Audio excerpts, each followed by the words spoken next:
Hello लोगोफोर बरायबाय बड' 1250 official YouTube चेनेलाव आसा खालामो नोंथांमोना गासैबो मोजां दङ। दा बिग आपडेट लाना फैदों स्किमनि बागै एबा राङारि अनसुंथाइ पेन्सनानो जा एबा नोंथांमोननि अरुनदयानो जा। स' गोबां कमेन्ट्स नोंथांमोना रांखौहाय मैया मोननो गोनांमोन 10 अक्ट'बराव रांखौ सोदों एबा सोआखै। स' नोंथांमोना जायफ्रा सिगांनि मोनबाय थाग्रा कमेन्ट्स खालाम बयबो जे राङा हाबदोंना हाबाखै आरो जायफ्रा गोदान स' एप्लाइ खालामदोंमोन नोंथांमोना रांखौहाय माब्ला मोनगोन बेनि सायाव मोनसे बिग आपडेट लाना फैदों अफिसियेल मोनसे प्रुफ हिसाबै।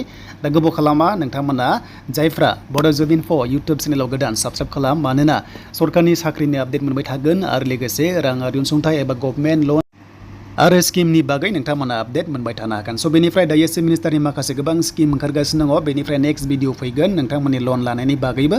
स' गोबाव खालामा जों थांगोन फार्स्टआवनो अफिसियेल वेबसाइटआव, बेनिफ्राय जोङो डिटेल्सखौ शेयार खालामगोन नोंथांमोनाहाय जे प्रब्लेमा मा जादों आरो मानि थाखाय लेट जादों एबा जायाखै जों बेखौ दानिया नायनोसै, फैदो गोबाव खालामा। स' बेनिफ्राय एडिआरनि नोंथांमोना दाबावैनो 15,000 भेकेन्सि हमना ला 20 अक्ट'बरनि गेजेराव नोंथांमोना मोननायनि चान्सआ दङ। जेब्लानो मोनगोन बड' 1250 इउटुब चेनेलाव नोंथांमोना आपडेटखौ मोनबाय थाखागोन। दा जोङो फैबाय आसाम स्टेटनि अफिसियेल पर्टेलाव। स' बेयाव फैनाय लोगो लोगो जों अरुनदयनि माखासे गाइडलाइन्सखौ जों नायनो हायो आरो बेनो जाबाय स्किमखौ लन्च खालामदोंमोन 2020 2 अक्ट'बर खालि। बेखौहाय गान्धी जयन्ती खालि लन्च खालामनानै फार्स्टआव 830, सेकेन्डआव 1000 आरो दायो हमना ला प्रेजेन्टआवहाय 750 राङा मोनगासिनो दङ। एन्ड नेक्स्टआव गभर्नमेन्टआ बुंनाय बादिब्ला आरोबाव 1400 नोंथांमोननि राङाहाय हाबगोन।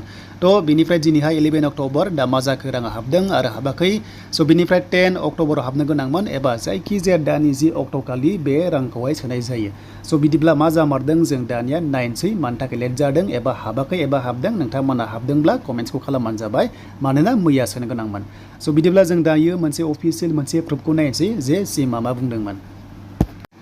स' बिथाङा बुंदोंमोन आसाम पुलिसाव ओंखारगोन अफिसियेल नटिफिकेसन। दा बियो ओंखारबाय 5000नि बारा ओंखारबाय। नोंथांमोना 15 अक्ट'बराव लिंकआ एक्टिभ जाबानो खालामनो हासिगोन अनलाइन आरो बेखौबो मोनगोन आंनि चेनेलावनो एप्लाइ प्रसेसखौहाय।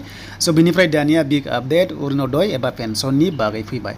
स' लोगोफोर दिनैहाय 7 लाख सोसनगोन गोदान। बेनो जाबाय जाय दाखालिसो एप्लाइ खालामदोंमोन अरुनदयाव अफलाइन एप्लाइ खालामनायफोरा दिनैहाय स' नोंथांमोना सोसनसिगोन आरो 750 रांखौ नोंथांमोना मोननो थांगासिनो दङ।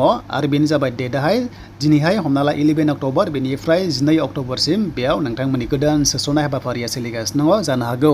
स' बिनि थाखायनो एसे लेट जादों जायफ्रा मोनाखैमोन आरो जुदि मोनदोंबाथ' मोजांसै, बेनिफ्राय मोनाखैबा स' बिनि थाखाय गोदान सोसननाय हाबाफारि सोलिगासिनो दङ।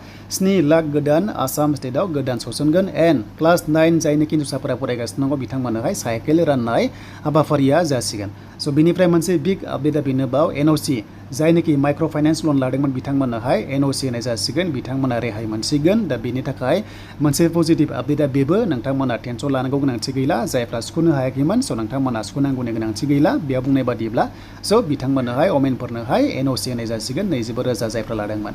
स' अरुनदया बेनो नोंथांमोना दिनैहाय 7 लाख गोदानै एड खालामसिगोन आसाम सरकाराव सोसनसिगोन। जायफ्रा सिगांफोर मोनाखैमोन एप्लाइ खालामना दोनदोंमोन दायो मोननो थांगासिनो दङ आरो जेब्लानो हाबो स' नोंथांमोना बयबो कमेन्ट्स खालामना खिथाहरबानो जाबाय जे बे गोदान राङा हाब्बाय होननानै। स' बेनोमोन दिनैनि स्किमनि बागै बिग आपडेट।